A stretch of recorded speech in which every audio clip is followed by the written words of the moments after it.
The lights in Europa Station's monitoring room were dim, except for the soft blue glow of dozens of screens. Tom Reed sat at his station, sipping his third cup of coffee. The night shift was usually quiet, just the way he liked it. Most of the time, he watched ice storms rage across Europa's frozen surface through the station's external cameras. But tonight was different. At first, it was just a small blip on his scanner. Tom almost missed it while reaching for his coffee mug. The energy signature was unlike anything he had seen before. It pulsed with an odd rhythm, like a heartbeat but not quite regular. "Computer, analyze energy signature in Sector 7, he commanded, sitting up straighter in his chair. The machine hummed as it processed the data. Warning lights suddenly flashed across his console. The energy readings were off the charts, and they were growing stronger. Tom's hands flew across the holographic controls, double-checking the readings. This was no malfunction. "Alert! Multiple unknown energy signatures detected," the computer announced in its calm voice. "Magnitude suggests vessels of significant size." Tom's heart raced as he initiated the emergency protocol. Within seconds, the station's commander, Lisa Brown, rushed into the monitoring room, her uniform slightly wrinkled from sleep. "Report," she ordered, leaning over Tom's shoulder to look at the readings. "Ma'am, we've detected what appears to be a large fleet of ships," Tom explained, bringing up the 3D holographic display. "But they're trapped in some kind of spatial distortion. The energy patterns suggest they're trying to break free, but something's wrong." Commander Brown's eyes widened as she studied the data. "Get me Captain Walker on the line. Now." Aboard the Earth Defense Fleet flagship *Guardian*. Captain James Walker was reviewing routine patrol reports when the urgent communication came through. The holographic display showed Commander Brown's concerned face. "Captain Walker, Europa Station has detected something you need to see," she said, transmitting the data directly to his ship's computers. Walker stood up from his command chair, walking to the main view screen as the information appeared. The energy signatures were unlike anything in Earth's database. They showed signs of incredibly advanced technology, but there was something erratic about them, something that suggested distress. "How many ships are we looking at?"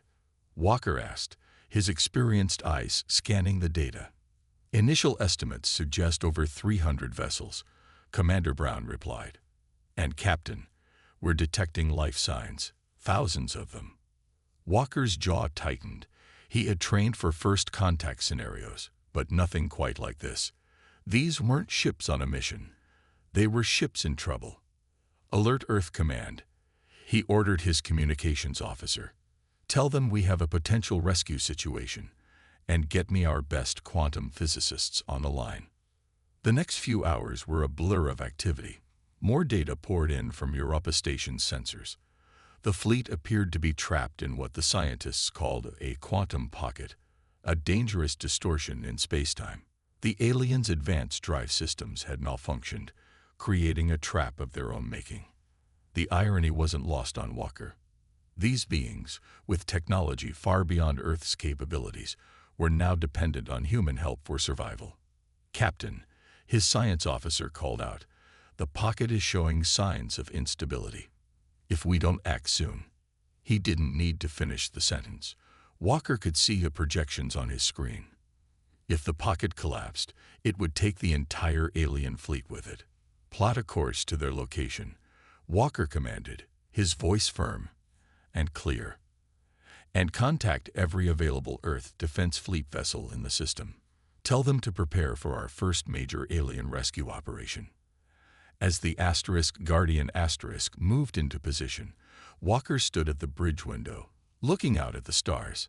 Somewhere out there, thousands of alien lives were hanging in the balance. They had probably never heard of humans before, had no idea that their salvation would come from a species they might consider primitive. But that was about to change. "All hands," Walker announced over the ship's comm system. "Prepare for emergency rescue operations. Today, we show the galaxy what humanity is capable of." The *Guardian* accelerated toward Jupiter's orbit, Leading the first wave of Earth's rescue fleet, history was about to be made, and humanity's first major interaction with alien life would not be through war or trade, but through an act of compassion and courage that would echo across the stars. The EDS Horizon moved slowly through space, leading a fleet of 20 Earth ships toward the quantum distortion. Captain Walker stood on the bridge, watching as the strange shimmer in space grew larger on their main screen. The distortion looked like rippling water in space, bending starlight around its edges. All ships maintained formation. Walker ordered through the fleet communication channel. "Dr. Miller, what's your assessment?" Dr. Anna Miller, the fleet's lead quantum physicist, studied the readings on her tablet. Her gray eyes reflected the glow of complex equations scrolling across her screen. "The quantum pocket is stable enough for communication," she said. "We should be able to send a signal through without making things worse." Walker nodded. "Communications, prepare the first contact package. Let's introduce ourselves." The package contained basic mathematical sequences, simple atomic structures, and Earth's standard greeting protocols. They had practiced this moment in simulations, but doing it for real made Walker's heart beat faster. The signal went out. Seconds stretched into minutes. The bridge crew held their breath. Suddenly, their main screen lit up with new data. The alien response came in mathematical sequences at first, then quickly evolved into more complex patterns.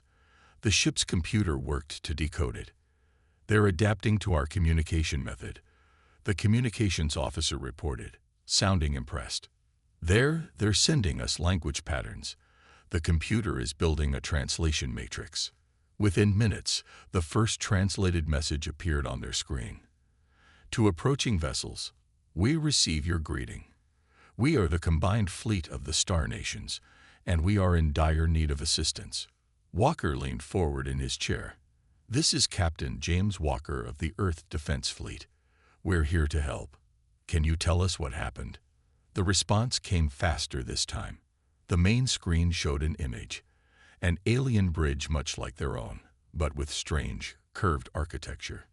In the center stood a tall figure with silvery skin and 4 arms. Despite the alien appearance, the beam's posture showed clear signs of relief. "I am Admiral Tal," the alien said through the translator. "We were transporting refugees from our dying star system when our quantum drive network failed. The malfunction created this pocket of twisted spacetime. We've been trapped here for what you would call 3 Earth weeks." The Admiral's words confirmed their scans. This wasn't a military fleet, but a rescue mission carrying civilians.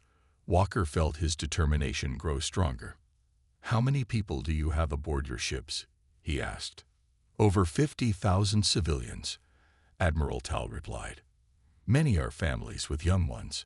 Our power systems are failing, and our supplies are running low." Dr. Miller spoke up from her station. "Admiral, our scans show your quantum drives are highly advanced, but they seem to be creating a feedback loop with the pocket. The more you try to break free, the stronger it gets." The alien admiral's expression changed in a way that seemed to show surprise. "Your sensors can detect that. We thought. We were told humans were far behind us technologically."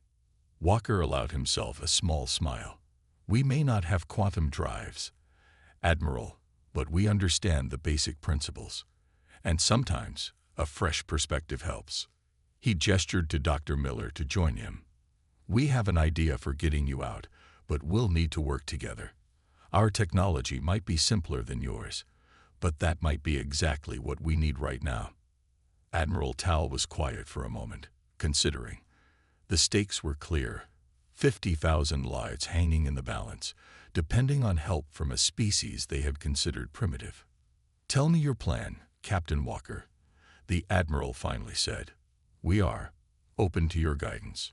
As Walker began explaining their rescue strategy, he could see the Admiral's expression changing from skepticism to cautious hope. Outside the ship's windows, the quantum pocket shimmered ominously, its edges growing more unstable by the hour. The clock was ticking, but for the first time since their arrival, Walker felt confident. Humanity was about to prove that sometimes the simplest solutions were the best ones, and that true advancement wasn't just about technology.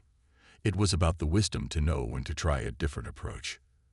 The greatest rescue mission in human history was about to begin. Dr. Miller's face turned pale as she studied the latest readings from the quantum pocket. She rushed through the corridors of the horizon, clutching her tablet tightly. The other crew members moved out of her way as she hurried to the bridge. "Captain," she called out as soon as the doors slid open, "we have a problem." Walker turned from his conversation with Engineer Thompson.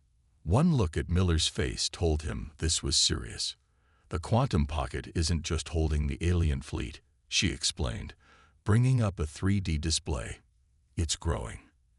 And as it grows, it's becoming more unstable."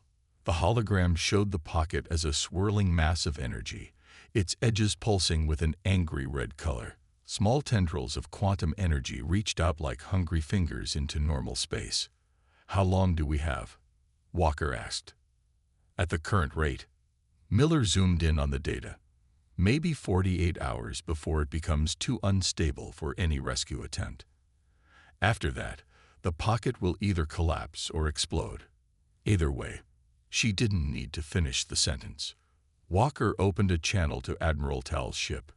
The alien leader's image appeared, looking more worried than before. "Admiral, our scientists have discovered something urgent about the pocket," Walker said. "We need to move faster than we planned. Can your engineers give us more details about your quantum drive systems?" The alien admiral gestured to someone off-screen.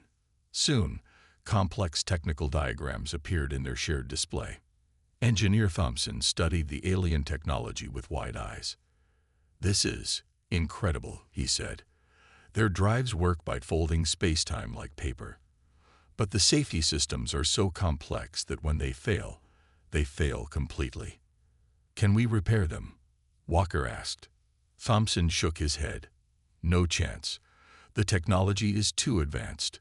It would be like asking someone from the Stone Age to fix a nuclear reactor." A deep silence fell over the bridge. 50,000 lives were at stake, and humanity's best technology looked like children's toys compared to the alien ships. But then Thompson smiled. "However," he said, "maybe that's exactly what we need right now." He walked to the main display and brought up designs for Earth's ships. "Look at our engines. Simple nuclear fusion drives. No quantum mechanics, no space-time folding. Just raw power and reliable engineering." Admiral Tal looked confused. "How would your primitive drives help us?" "Because they're predictable," Thompson explained. "Your quantum drives are trying to bend space-time to escape, but they're just making things worse. But our ships..." He paused for effect. "Our ships could generate a massive energy field. Simple, brute force. We could create a tunnel of normal space through your quantum pocket." Dr. Miller jumped in, her fingers flying over her tablet. "He's right. The math works. If we position enough ships in a circle around the fleet, their combined engine output could stabilize a section of space long enough for the alien ships to pass through." Walker studied the calculations. It was dangerous. They would be pushing Earth's ships far beyond their normal limits. But it was the only plan they had. "Admiral," Walker addressed Tal, "I know this must seem primitive to you, but sometimes the simplest solution is the best one. Will you trust us?" The alien leader was quiet for a long moment. "Our rescue fleet carry our people's future," they finally said. "We fled our dying star thinking our advanced technology would keep us safe. Instead, it has trapped us. Perhaps this is a lesson in humility." Admiral Tal straightened up. "We trust you, Captain Walker. Tell us what you need us to do." Walker turned to his crew. "Send word to every Earth ship in the system. We need every fusion drive we can get. Engineer Thompson, start calculating power requirements. Dr. Miller, map out the safest route through the pocket." As the bridge burst into activity, Walker looked out at the swirling quantum anomaly. They were about to attempt something never done before, using primitive human technology to save ships far more advanced than their own. The next 48 hours would either mark humanity's greatest achievement or its most tragic failure. The countdown had begun. The main hangar of the Horizon buzzed with activity. Engineer Thompson had turned it into a makeshift workshop where human and alien engineers worked side by side. Holographic displays filled the air with blueprints and calculations, while actual engine parts lay scattered across multiple workstations. The trick isn't just raw power, Thompson explained to a group of alien engineers. Their silver skin reflected the blue glow of the holograms as they watched him modify a fusion reactor's containment chamber. It's about how we direct that power. One of the alien engineers, who called himself Blue due to the subtle patterns on his skin, picked up a piece of human technology. Your fusion reactors are so basic, he said, but his tone held more curiosity than criticism.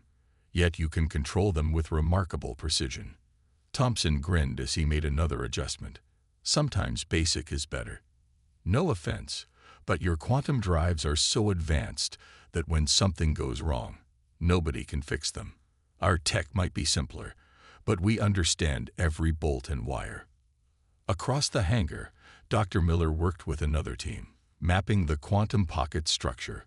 Her holographic display showed the swirling energy patterns like a three-dimensional weather map. The pocket's gotten bigger in the last 6 hours, she announced, pointing to the red zones. But I think I've found our way through. Captain Walker joined her at the display. He had been moving between teams all day, coordinating the massive effort. 30 more Earth ships had arrived, bringing their total to 50 vessels. Each one would need modifications to their engines for the rescue plan to work. "Show me," he said, studying the map. Miller pointed to a particular section of the pocket. "Here. The quantum energy is weakest at this point. If we position our ships in a circular formation here, their combined fusion fields should create a stable tunnel. Like pushing apart the waters of the sea," Blue said, joining them at the display. "Similar to an ancient story from your Earth, I believe." Walker nodded, surprised by the aliens' knowledge of human mythology. "Moses and the Red Sea. Though we're going to need more than a staff to part these waters." Thompson called everyone's attention to the main display. "The modifications are ready for testing," he announced. "We've strengthened the containment fields and linked the control systems. When these babies fire up together, they'll generate an energy field strong enough to hold back the quantum forces." "Time for a test?" Walker asked. "Time for a test," Thompson confirmed. They cleared the hangar except for essential personnel. 3 modified fusion reactors sat in a triangle formation, their new containment systems glowing with a soft blue light. "Powering up to 10%, Thompson called out, his hands moving across the control panel. The reactors hummed to life, their energy fields becoming visible in the air. 20%, 30%. The energy fields began to merge, creating a bubble of stable space between them. Dr. Miller's instruments recorded everything, while the alien engineers watched in fascination. 50%. The bubble grew stronger, pushing back against the artificial quantum field they had created for the test. 70%. Warning lights flashed on one of the reactors. Thompson quickly adjusted some controls, his face tense with concentration. Containment holding. 80%. 90%. The bubble now filled the center of their triangle completely, a perfect zone of normal space surrounded by swirling quantum energy. 100%. Field is stable. The hangar erupted in cheers. Human and alien engineers alike celebrated as their instruments confirmed what they were seeing. Their plan could work. Walker looked at the readings, then at his watch. They had used up 18 of their 48 hours, but they had proof their idea was sound. "All right, everyone," he called out. "This was just 3 reactors. We need to scale this up to 50 ships, and we need to do it in less than 30 hours." The teams immediately got back to work, their earlier success driving them forward. Human and alien engineers moved between workstations, sharing ideas and making improvements. The barriers between their species seemed to fade away, replaced by a shared purpose. As Walker watched them work, He realized they had already achieved something remarkable. In trying to save the alien fleet, they had discovered that the greatest innovation often came not from advanced technology, but from different minds working together, finding simple solutions to complex problems. Now they just had to hope it would be enough to save 50,000 lives. All ships, report status. Walker's voice carried across the fleet communication channel. One by one, 50 Earth vessels confirmed their readiness. Their modified fusion drives hummed with power, ready to create the largest controlled energy field in human history. The horizon floated at the head of the formation. Through the main viewport, Walker could see the massive alien fleet trapped within the quantum pocket. The distortion had grown larger in the past day, its edges now glowing with angry purple energy. Time to pocket collapse, Walker asked. 4 hours, 17 minutes, Dr. Miller replied from her station. Her face looked tired after working for nearly 2 days straight, but her voice remained steady. The quantum energies are becoming more unstable by the minute. Engineer Thompson's voice came through the comm. All fusion drives are modified and synchronized. We're as ready as we'll ever be, Captain. Walker opened a channel to Admiral Tell's ship. The alien leader appeared on screen, their silver skin reflecting the emergency lights of their bridge. Admiral, we're ready to begin. Remember, once we create the tunnel, you'll need to move your ships through quickly. The tunnel won't last long. Understood, Captain, Tal replied. We've arranged our ships in order of power reserves. The weakest will go first. Walker took a deep breath. Everything they had worked for came down to this moment. All Earth ships take formation positions. The 50 human vessels moved with precision, forming a perfect circle around the designated exit point of the quantum pocket. From above, they looked like a giant necklace of steel and light. Power up fusion drives to 25%, Walker ordered. Establish the initial field. Blue energy beams shot out from each Earth ship, meeting in the center of their formation. The beams created a web of pure energy, pushing against the quantum distortion. 50% power, Walker called. Warning lights flashed across his console as the ship's engines worked harder than they were ever designed to. The quantum pocket is resisting, Dr. Miller reported. We need more power. 75%. The energy field grew stronger. Through the viewport, Walker could see the quantum distortion beginning to bend away from their field, creating a small tunnel of normal space. Full power. All ships, give it everything you've got. The engines of 50 Earth ships screamed in protest as they pushed to their absolute limits. The energy field exploded outward, forcing a massive tunnel through the quantum pocket. Tunnel is stable, Miller shouted. Admiral Tell, begin evacuation now. The first alien ships moved forward, their massive forms gliding through the tunnel of normal space created by human technology. Walker watched as vessel after vessel emerged from the pocket, their crews radiating relief as they reached safety. But then something went wrong. Captain, Miller's voice was urgent. The pocket is beginning to collapse ahead of schedule. The energy from our tunnel is accelerating the process. Warning alarms blared across every ship. The quantum pocket swirled with violent energy, fighting against the human-made tunnel. How many ships are still inside? Walker demanded. 37 have escaped, Tal reported. 43 remain, including my command vessel. Walker made a quick calculation. At their current rate, they wouldn't get everyone out before the pocket collapsed. Unless all ships divert emergency power to the fusion drives, he ordered. Push them to 120%. Captain, the engines can't take that kind of strain, Thompson protested. They'll burn out. Better the engines than 50,000 lives, Walker replied. Do it. The fusion drives blazed even brighter, their containment fields starting to break down under the strain. But the tunnel grew larger, allowing more alien ships to escape at once. 20 ships left, then 15, then 10. Hull temperature warnings flashed across every Earth vessel. Metal groaned under the intense energy output. Several ships reported engine failures, but their commanders held position, knowing that falling back would collapse the tunnel. 5 alien ships remained when the quantum pocket began its final collapse. The view through the tunnel showed space itself twisting like a whirlpool, threatening to pull everything back in. Walker gripped his command chair as the horizon shuddered violently. They were so close. They couldn't fail now. Not when they had come this far. The bridge of the horizon rocked with another violent tremor. Warning lights flashed everywhere as the ship's engines pushed far beyond their safety limits. Through the viewport, Walker watched as the quantum pocket twisted inward, threatening to crush the remaining alien ships. Engine temperature critical. Thompson's voice crackled through the damaged comm system. 8 ships have complete engine failure.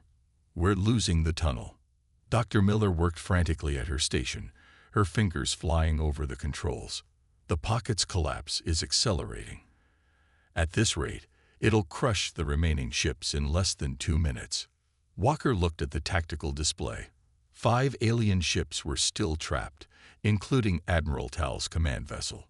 The tunnel of normal space was beginning to waver as more human ships lost power. All ships with working engines, Walker commanded, redirect remaining power to maintain the tunnel's integrity. We need to hold it just a little longer. Captain, his first officer warned, if we push any harder, we'll lose containment. The fusion drives will explode. Walker stood from his chair, his decision made. Horizon to all Earth ships. Fall back to minimum safe distance. We're going in. Captain, no. Miller protested. If you take the horizon into the pocket, we're the only ship with enough power left. Walker cut her off. Our engines are newer, stronger. We can hold the tunnel open from the inside, while the remaining ships escape. Before anyone could argue further, Walker fired the horizon's maneuvering thrusters. The ship moved forward, crossing into the quantum tunnel they had created. Engineering, divert all power to the fusion drives, Walker ordered. Life support, shields, everything. Give it all to the engines. The horizon pushed deeper into the tunnel, its hull groaning under the quantum forces trying to crush it. The ship's energy field expanded, reinforcing the failing tunnel from within. Admiral Tal, Walker called through the static-filled comm. Get your ships moving. We'll hold it open. The alien ships began to move, their massive forms passing the horizon one by one. Each successful escape brought them closer to victory, but the quantum forces grew stronger with each passing second. On the bridge, systems began to fail. The air grew thin as life support power was diverted to the engines. Warning sirens blared as the hull temperature reached critical levels. Fourth ship is clear, Miller reported, her voice weak in the thinning air. Only Admiral Tal's vessel remains. Walker watched as the final alien ship approached the tunnel's exit. The horizon's engines screamed in protest, their containment fields starting to break down. Captain, Thompson called from engineering. Containment is failing. We have maybe 30 seconds before total engine collapse. The quantum pocket swirled around them like an angry storm. The horizon's hull buckled under forces it was never designed to withstand. But still, the ship held position, its failing engines pushing back against the collapse of space itself. 20 seconds. Admiral Tal's ship was almost clear. Through the distorted space, Walker could see the alien vessel's engines flaring as it made its final push to freedom. 10 seconds. The bridge lights flickered and died, leaving only the glow of emergency panels and the swirling quantum energies outside. 5 seconds. Admiral Tal's ship is clear. Miller shouted over the sound of tearing metal. Walker hit the emergency thrusters. All hands, brace for emergency jump. The horizon's engines gave one final surge of power. The ship shot forward just as its containment fields failed completely. Behind them, the quantum pocket collapsed with a silent flash of light, powerful enough to blind their sensors. The bridge was dark and silent except for the hiss of emergency oxygen systems. Slowly, backup power came online, revealing the damage. The horizon's engines were completely burned out. Hull breaches covered half the ship. But through the cracked viewport, Walker could see something that made it all worthwhile.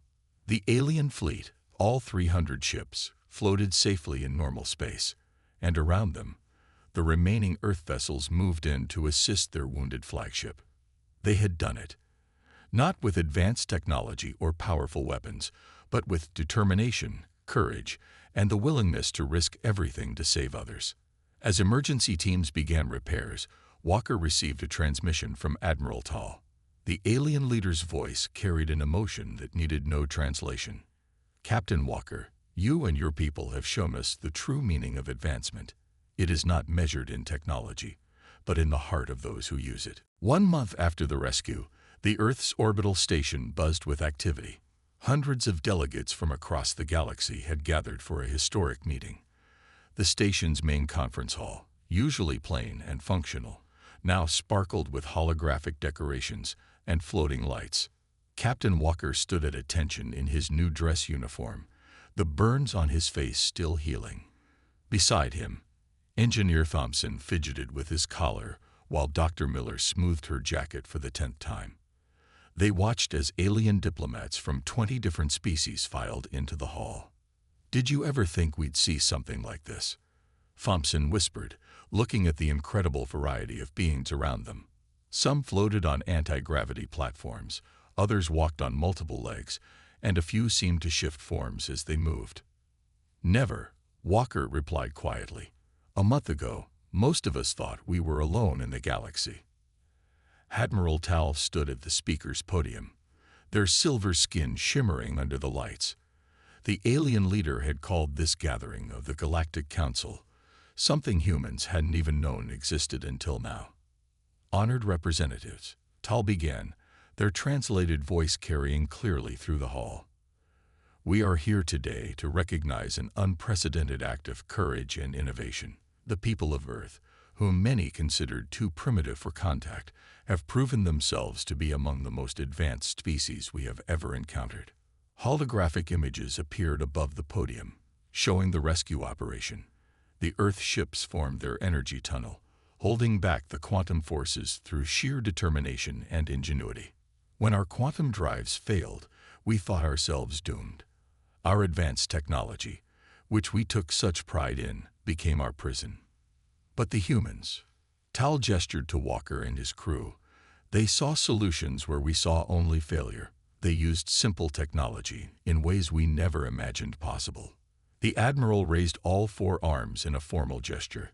"I hereby nominate Earth for full membership in the Galactic Council, with all rights and privileges thereof." A murmur ran through the assembled aliens. This was unprecedented. Most species waited centuries after first contact before being considered for membership. Walker held his breath as the council members discussed among themselves. Finally, the chief counselor, a being of pure energy contained in a crystalline form, floated forward. "The council recognizes the extraordinary circumstances." The counselor's thoughts translated directly into words. "Earth has demonstrated not only technological innovation, but also the highest principles of civilization, the willingness to risk everything to help others in need." The counselor turned to face Walker and his crew. "We accept Earth's nomination for membership. Furthermore, we request Earth's assistance in establishing a new division of the Council, one focused on emergency response and rescue operations." Walker stepped forward when prompted. "Earth would be honored," he said, his voice steadied despite his racing heart. "We have much to learn from the Council's members, but perhaps we also have something to teach." Indeed, Admiral Tal agreed. "Already, our engineers are working to combine Earth's reliable fusion technology with our quantum systems. Together, we will create something new, something better than either of us could achieve alone." The ceremony continued with the signing of treaties and agreements, but Walker found himself looking out the station's massive windows. Earth shone blue and peaceful below them, no longer alone in the vast galaxy. As the formal proceedings ended, Admiral Tal approached Walker privately. "There is something else," the alien leader said. "My people's new home world. We would be honored if you would help us establish our colony. It seems fitting that those who saved us would help us begin again." Walker smiled. "Of course, Admiral. That's what friends do." "Friends." Tal repeated the word thoughtfully. "Yes, I believe that is what we have become. Not just allies or trading partners, but friends." As the Earth's sun set behind them, casting the station in golden light, Walker thought about the amazing chain of events that had brought them here. A simple act of compassion had opened the doors to the stars themselves. Humanity had proven itself not through conquest or technological superiority, but through its willingness to help others in need. In doing so, they had gained something far more valuable than advanced technology or political power. They had gained friends among the stars.